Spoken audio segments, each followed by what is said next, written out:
This is my garden. It is a 25 by 40 foot mass of topsoil and compost hemmed in with cinder blocks and pavers. I bought yards and yards of topsoil because it was cheap, and over time I mixed in compost, rhizobial bacteria to help fix nitrogen, and mycorrhizal, not micro, myco, M-Y-C-O, rhizal fungi to help convert elemental phosphorus into phosphate that the plants can use. My garden also features a whole lot of weeds. It's essentially one big raised bed. I wanted to make it elevated because when it rains, the rest of the backyard stays soggy, and now the garden is the highest spot in the whole backyard.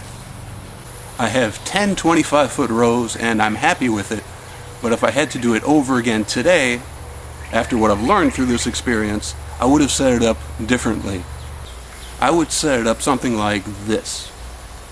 I would have set it up like this.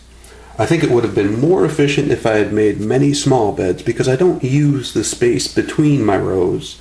The spaces between the rows are just a place for weeds to grow. And with many smaller raised beds, the spaces between each bed could be mowed or mulched. So I would have used less soil with this approach.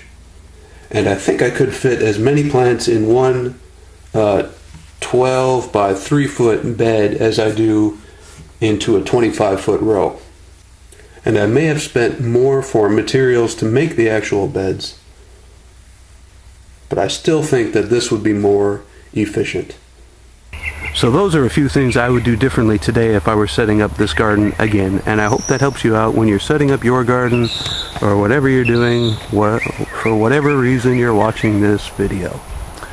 Thanks for watching. Bye-bye.